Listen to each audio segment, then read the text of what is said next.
नमस्कार दोस्तों, आपका स्वागत करता हूं इस YouTube channel SK coaching centre पर। दोस्तों आज हम लोग रीजनिंग के एक और नए प्रेस्टिक सेट को देखने वाले हैं। इस वाले प्रेस्टिक सेट के अंदर आज हम लोग रीजनिंग के अलग अलग प्रकार के इम्पोर्टेंट प्रश्न को देखेंगे, जो कि आपको आने वाले आगामी सभी परीक्षाओं के लिए काफ़ी महत्वपूर्ण होने वाला है। तो सभी प्रश्न को पहले आप लोग खुद से ज़रूर सॉल्व कीजिएगा और आप लोग हमारे साथ अंत तक ज़रूर बने रहिएगा। सभी प्रश्न को हम लोग एकदम शॉर्ट ट्रिक के साथ सॉल्व करेंगे। तो चलिए हम लोग 1 नंबर क्वेश्चन की ओर चलते हैं।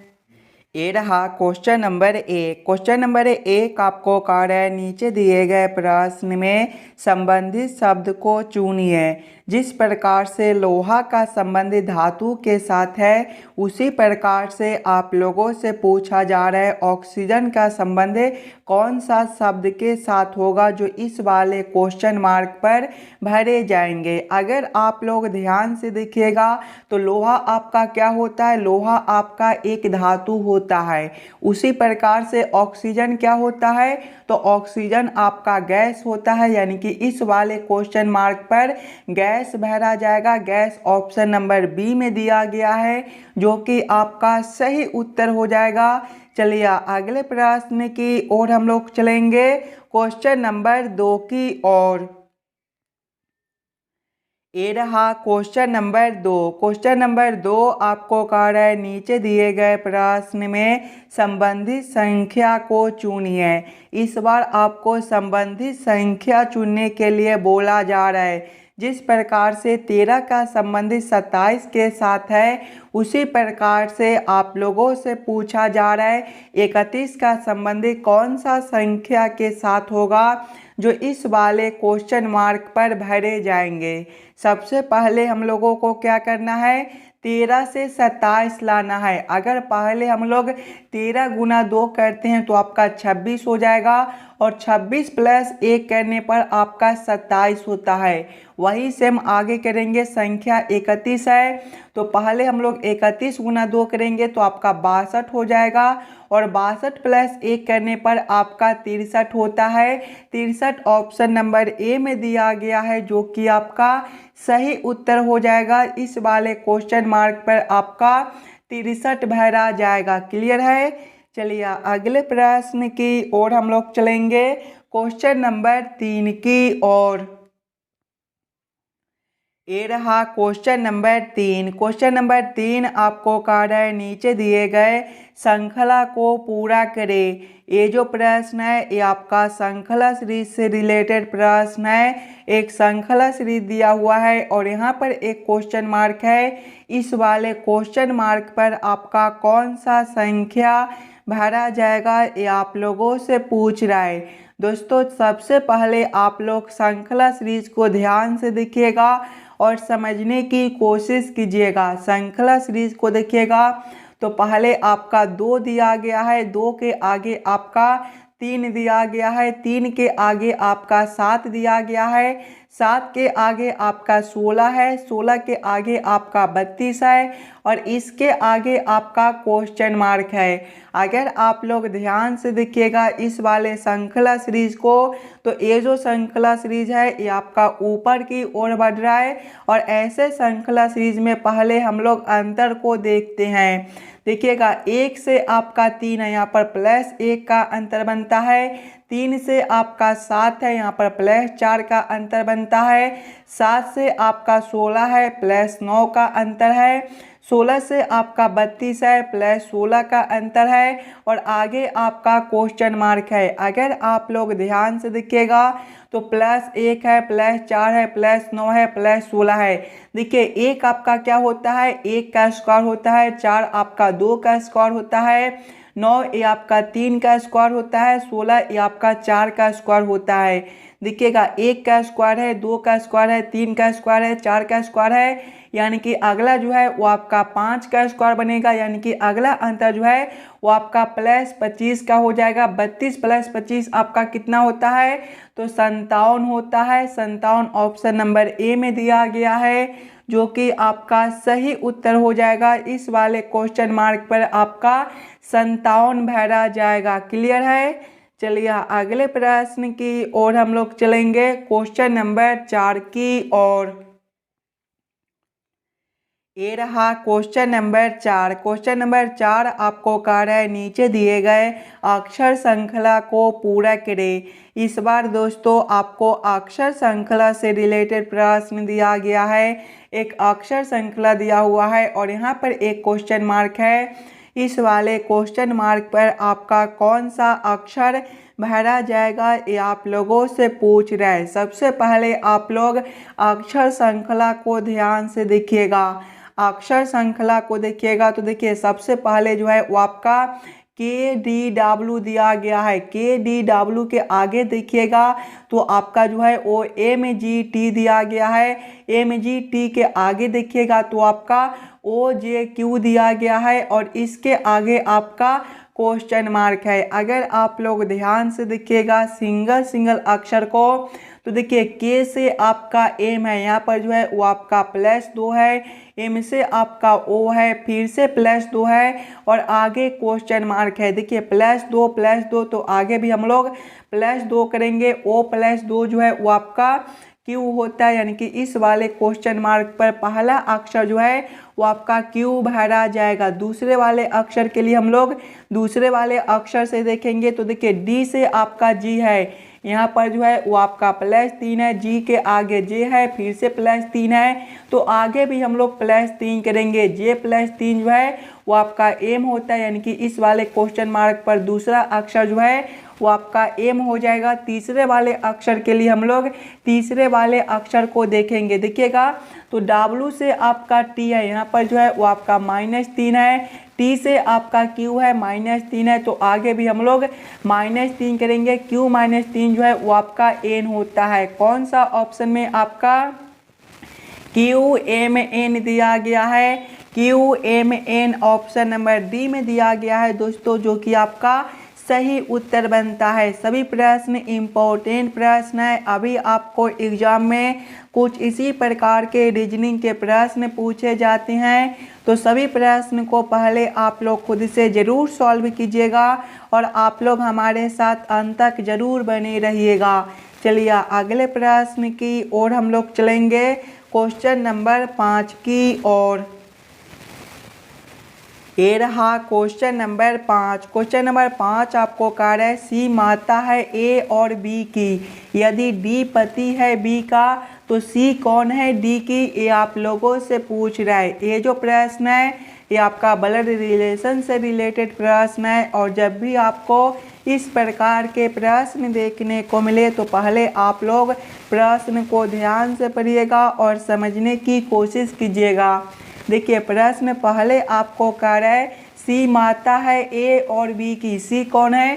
माता है A और B की। माता जो होती है एक पीढ़ी ऊपर का होती है, यानी कि सी को हम लोग ऊपर रखेंगे A और B से, तो आपका A और B यहाँ पर हो जाएगा क्या रिश्ता है? माता का है, तो आप लोग यहाँ पर माता भी लिख लीजिएगा ताकि प्रश्न को सॉल्व करने और समझने में आपको कोई दिक्कत ना हो। आगे प्रश्न को पढ़िएगा, यदि D पति है B का। D कौन है? पति है B का। पति जो होता है एक ही पीढ़ी का होता है, यानी कि B के सामने किसको रखेंगे? D को रखेंगे।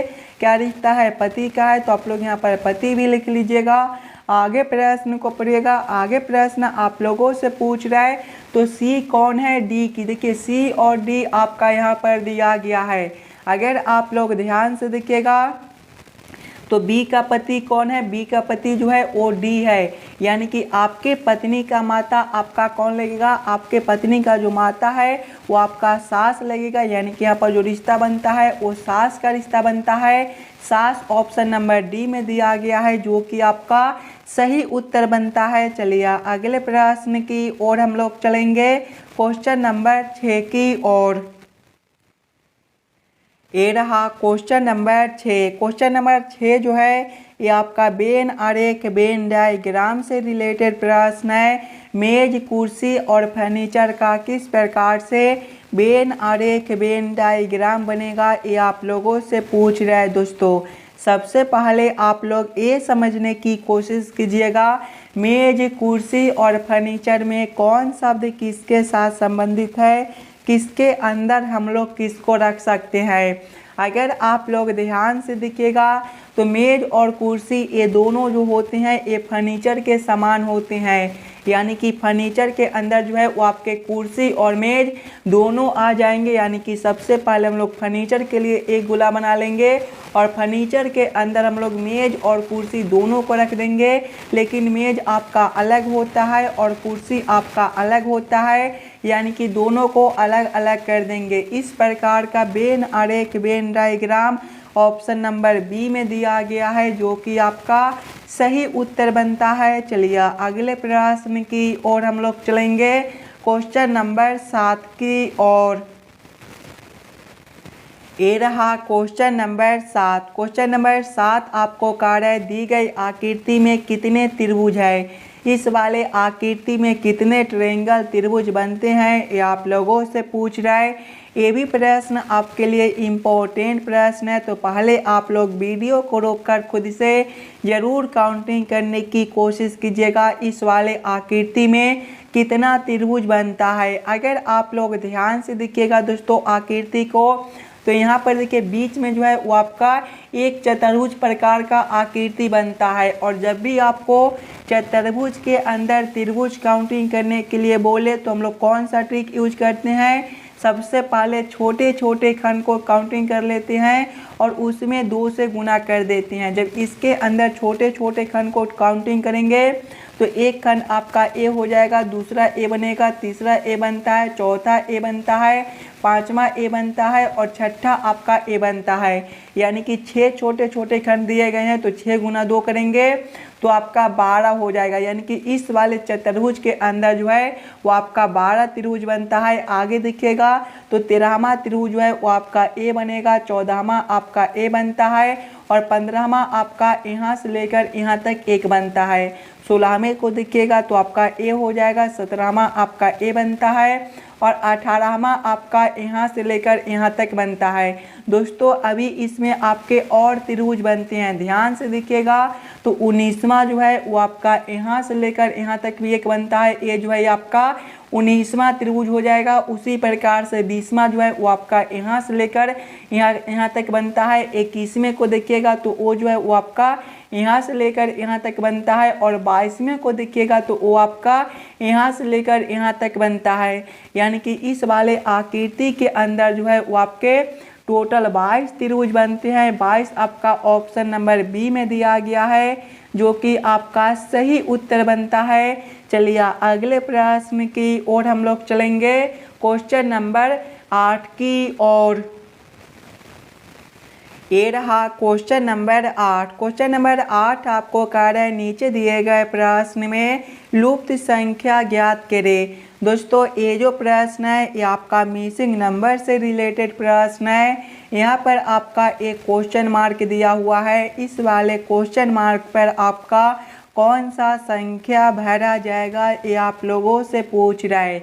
सबसे पहले आप लोग वीडियो को रोक लीजिएगा और खुद से ज़रूर सॉल्व करने की कोशिश कीजिएगा। अभी आपको एग्ज़ाम में कुछ इसी प्रकार के प्रश्न पूछे जाते हैं, अगर आप लोग यहाँ पर खुद से सॉल्व कीजिएगा तभी जाकर इस प्रकार के प्रश्न को आप लोग एग्ज़ाम में आसानी के साथ सॉल्व कर पाइएगा।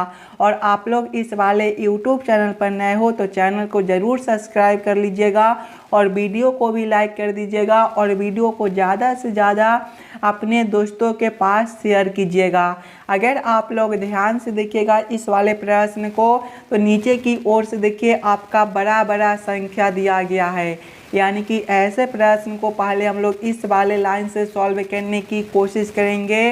पहले हम लोग ये समझने की कोशिश करेंगे 28 और 27 से आपका जो है वो 756 किस प्रकार से लिखा हुआ है। 17 और 23 से 391 किस प्रकार से लिखा हुआ है। उसी प्रकार से हम लोग सोचेंगे 16 और 21 से हमारा कौन सा संख्या बनेगा जो इस वाले क्वेश्चन मार्क पर भरे जाएंगे। एकदम आसान सा प्रश्न है दोस्तों। अगर सबसे पहले हम लोग ये दोनों संख्या को आपस में गुना करते हैं 28 गुना 27 करते हैं तो आपका 756 बनेगा। आप लोग गुना करके देख लीजिएगा। जब हम लोग 17 गुना 23 करेंगे तो आपका 391 बनेगा। उसी प्रकार से दोस्तों जब हम लोग ये दोनों संख्या को आपस में गुना करेंगे, 16 गुना 21 करेंगे तो आपका 336 हो जाएगा। आप लोग ज़रूर गुना करके देख लीजिएगा। क्वेश्चन नंबर 8 का आपका ऑप्शन नंबर सी जो है सही उत्तर हो जाएगा। ऑप्शन नंबर सी में आपका जो है वो 336 दिया गया है। चलिए अगले प्रश्न की ओर हम लोग चलेंगे, क्वेश्चन नंबर 9 की ओर। ये रहा क्वेश्चन नंबर 9। क्वेश्चन नंबर 9 आपको कह रहा है नीचे दिए गए निम्नलिखित शब्दों का सही क्रम बताएं। घुटने के बल चलना, बैठना, दौड़ना, खड़े होना और चलना का किस प्रकार से सही क्रम बनता है, ये आप लोगों से पूछ रहा है। ये भी प्रश्न आपके लिए महत्वपूर्ण प्रश्न है। तो पहले आप लोग सभी शब्दों को ध्यान से देखिएगा और ये समझने की कोशिश कीजिएगा ये सभी शब्द में सबसे पहले शब्द आपके कौन से आ जाएंगे। अगर आप लोग ध्यान से देखिएगा तो सबसे पहला शब्द जो है वो आपके घुटने के बल चलना हो जाएगा, यानी कि 1 नंबर। घुटने के बल चलने के बाद जो है वो आपका बैठना हो जाएगा, यानी कि 2 नंबर। बैठने के बाद जो है वो आपके खड़े होना हो जाएगा, यानी कि 4 नंबर।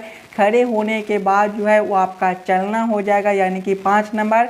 और चलने के बाद ही कोई दौड़ता, यानी कि दौड़ना जो है सबसे लास्ट में हो जाएगा 3 नंबर। कौन सा ऑप्शन में आपका 1 2 4 5 3 दिया गया है, ध्यान से देखिएगा। ऑप्शन नंबर सी में तो 1 2 4 5 3 दिया हुआ है, यानी कि ये सभी शब्दों का जो सही क्रम है वो आपका ऑप्शन नंबर सी में दिया गया है। तो क्वेश्चन नंबर 9 का आपका ऑप्शन नंबर सी जो है सही उत्तर बनता है दोस्तों। चलिए अगले प्रश्न की ओर हम लोग चलेंगे, क्वेश्चन नंबर 10 की ओर। ये रहा क्वेश्चन नंबर 10। क्वेश्चन नंबर 10 जो है ये आपका कोडिंग डिकोडिंग से रिलेटेड प्रश्न है और ये भी प्रश्न एकदम आसान सा प्रश्न है। तो पहले आप लोग वीडियो को रोक लीजिएगा और खुद से ज़रूर सॉल्व करने की कोशिश कीजिएगा। देखिए प्रश्न आपको कह रहा है एक विशिष्ट कोड भाषा में REGAL को TCIYN लिखा जाता है। इस कोड भाषा में FARMS को किस प्रकार लिखा जाएगा।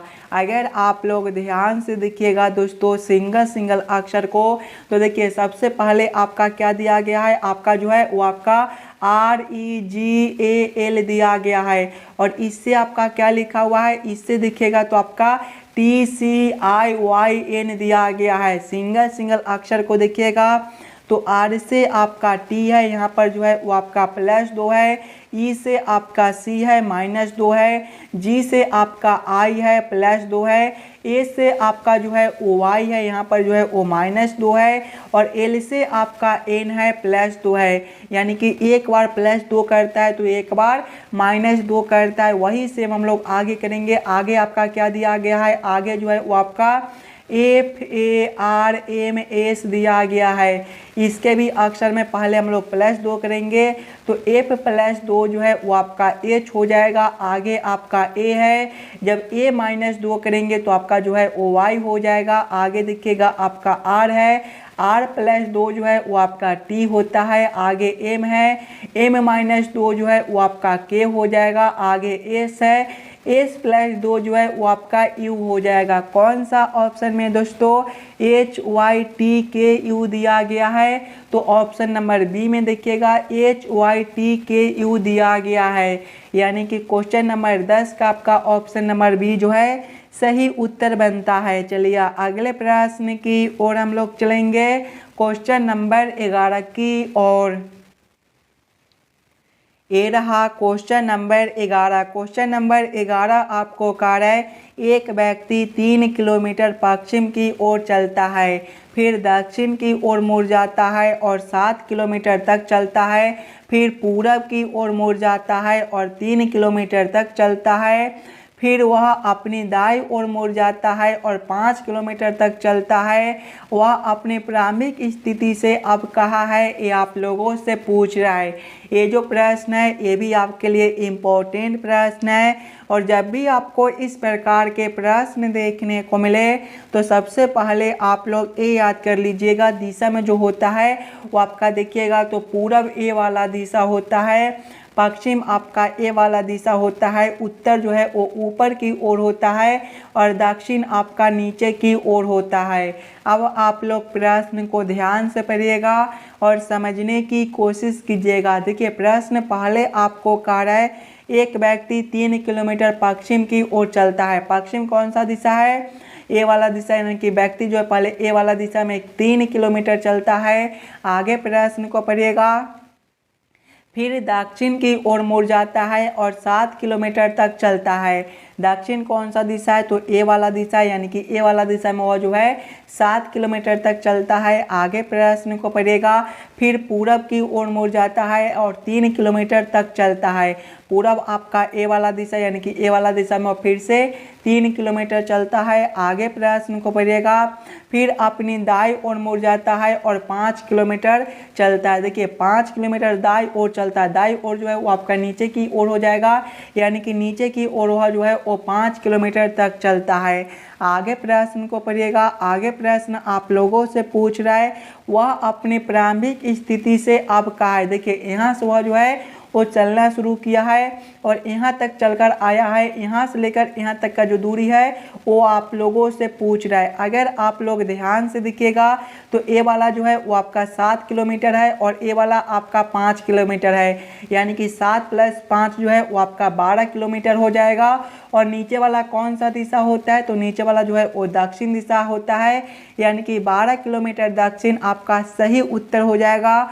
12 किलोमीटर दक्षिण ऑप्शन नंबर सी में दिया गया है, जो कि आपका सही उत्तर बनता है। चलिए अगले प्रश्न की ओर हम लोग चलेंगे, क्वेश्चन नंबर 12 की ओर।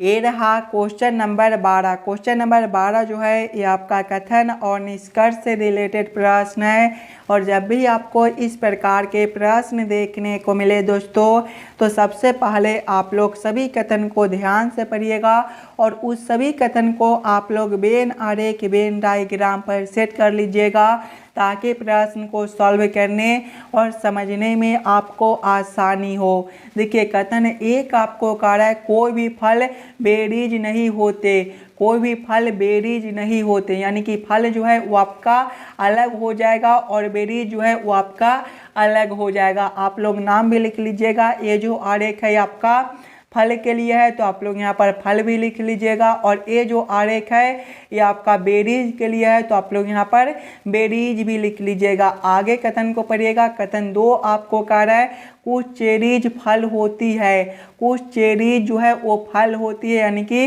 फल के लिए जो चेरीज के लिए जो आरेख बनेगा ये आपका कुछ इस प्रकार से बनेगा। ये जो आरेख है ये आपका चेरीज के लिए हो जाएगा, तो आप लोग यहाँ पर चेरीज भी लिख लीजिएगा। अब आप लोग इस वाले वेन आरेख वेन डायग्राम के आधार पर निष्कर्ष को सही या फिर गलत कीजिएगा।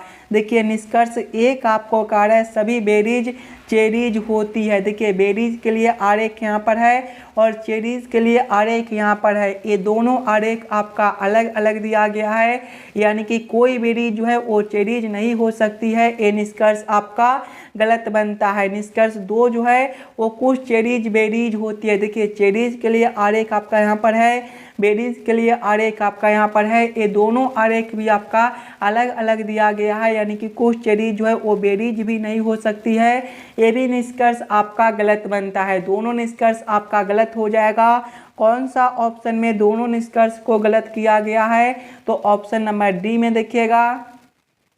ना तो निष्कर्ष 1 सही है और ना ही निष्कर्ष 2, यानी कि दोनों निष्कर्ष को ऑप्शन नंबर डी में गलत किया गया है। तो क्वेश्चन नंबर 12 का आपका ऑप्शन नंबर डी जो है दोस्तों सही उत्तर हो जाएगा। अगर आपको किसी भी प्रश्न में कहीं पर भी कोई दिक्कत हो तो मैं ज़रूर कमेंट करके बतलाइएगा। उस वाले प्रश्न को हम लोग फिर से अगले वाले पार्ट में देख लेंगे और आप लोग ज़रूर रोज़ रोज़ क्लास करने आइएगा। चलिए अगले प्रश्न की ओर हम लोग चलेंगे, क्वेश्चन नंबर 13 की ओर। ये रहा क्वेश्चन नंबर 13। क्वेश्चन नंबर 13 आपको कह रहा है किसी कोड भाषा में जोड़ का मतलब गुना है, घटाव का मतलब जोड़ है, गुना का मतलब भाग है और भाग का मतलब घटाव है। निम्नलिखित प्रश्न का उत्तर क्या है? 27 गुना 3 भागा 30 जोड़ 5 घटाव 125 बराबर क्वेश्चन मार्क। इस वाले क्वेश्चन मार्क पर कौन सा संख्या भरा जाएगा ये आप लोगों से पूछ रहा है। दोस्तों जब भी आपको इस प्रकार के रीजनिंग के प्रश्न देखने को मिले तो सबसे पहले आप लोग प्रश्न को ध्यान से पढ़िएगा और समझने की कोशिश कीजिएगा। देखिए प्रश्न पहले आपको कह रहा है किसी कोड भाषा में जोड़ का मतलब गुना है, यानी कि इस वाले समीकरण में जहाँ पर जोड़ दिया गया है वहाँ पर हम लोग गुना को रखेंगे, घटाव की जगह पे जोड़ को रखेंगे, गुना के जगह पे भाग को रखेंगे, भाग के जगह पे घटाव को रखकर इस वाले समीकरण को हम लोग हल कर लेंगे। सबसे पहले देखिएगा 27 गुना 3 है, गुना का मतलब क्या है तो आपका भाग है, यानी कि यहाँ पर आपका 27 भागा 3 हो जाएगा। उसके बाद भाग है, भाग का मतलब आपका घटाव है तो घटाव 30 हो जाएगा। उसके बाद जोड़ है, जोड़ का मतलब गुना है तो गुना 5 हो जाएगा। उसके बाद घटाव है, घटाव का मतलब देखिएगा तो आपका जोड़ है, यानी कि जोड़ आपका 125 हो जाएगा। जब इस वाले समीकरण को हल करेंगे तो देखिए 27 भागा 3 जो है ये आपका 9 हो जाएगा। घटाव करेंगे 30 गुना 5 जो है वो आपका 150 होता है, प्लस करेंगे 125। ध्यान से अगर आप लोग देखिएगा तो यहाँ पर देखिए जब हम लोग 125 प्लस 9 करेंगे तो आपके कितने हो जाएंगे, 125 प्लस 9 जो है वो आपका 134 होता है। माइनस करेंगे हम लोग 150। देखिए 134 माइनस 150 जो है वो आपका -16 बनता है। -16 ऑप्शन नंबर डी में दिया गया है जो कि आपका सही उत्तर हो जाएगा। इस वाले क्वेश्चन मार्क पर दोस्तों आपका -16 भरा जाएगा। क्लियर है? चलिए अगले प्रश्न की ओर हम लोग चलेंगे, क्वेश्चन नंबर 14 की ओर। ये रहा क्वेश्चन नंबर 14। क्वेश्चन नंबर 14 आपको कह रहा है नीचे दिए गए प्रश्न आकृति का सही दर्पण छवि चुनिए। यहाँ पर एक प्रश्न आकृति दिया हुआ है, कुछ इस प्रकार का आपका प्रश्न आकृति है। इस वाले प्रश्न आकृति का किस प्रकार से दर्पण छवि बनेगा ये आप लोगों से पूछ रहा है।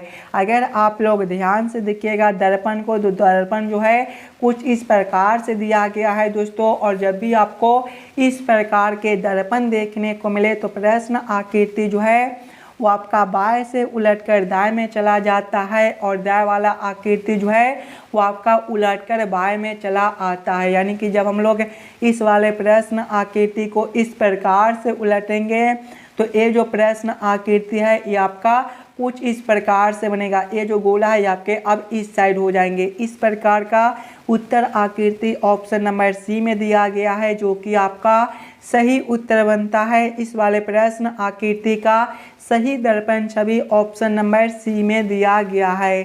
चलिए अगले प्रश्न की ओर हम लोग चलेंगे, क्वेश्चन नंबर 15 की ओर। ये रहा क्वेश्चन नंबर 15। क्वेश्चन नंबर 15 आपको कह रहा है विषम संख्या को पहचान करें। दोस्तों इस बार आपको विषम संख्या चुनने के लिए बोला जा रहा है। यहाँ पर 4 ऑप्शन दिया गया है। ये चारों ऑप्शन में सबसे अलग ऑप्शन कौन सा दिया गया है ये आप लोगों से पूछ रहा है। सबसे पहले आप लोग चारों ऑप्शन को ध्यान से देखिएगा और समझने की कोशिश कीजिएगा। ये चारों ऑप्शन में सबसे अलग ऑप्शन कौन सा है। देखिएगा ऑप्शन नंबर ए में 1600 है। 1600 क्या होता है दोस्तों, ये जो है ये आपका 40 का स्क्वायर होता है। ऑप्शन बी में 2500 है, ये आपका 50 का स्क्वायर है।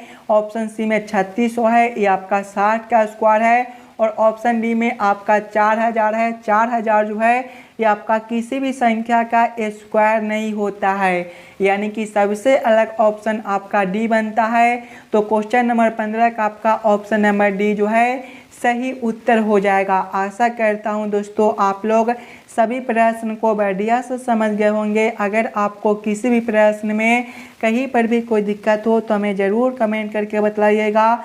और आप लोग इस वाले यूट्यूब चैनल पर नए हो तो चैनल को ज़रूर सब्सक्राइब कर लीजिएगा और वीडियो को लाइक ज़रूर कर दीजिएगा और ज़्यादा से ज़्यादा वीडियो को अपने दोस्तों के साथ शेयर कीजिएगा ताकि और बच्चे तक पहुंच सके। चलिए हम लोग मिलते हैं आपसे अगले वीडियो में। धन्यवाद।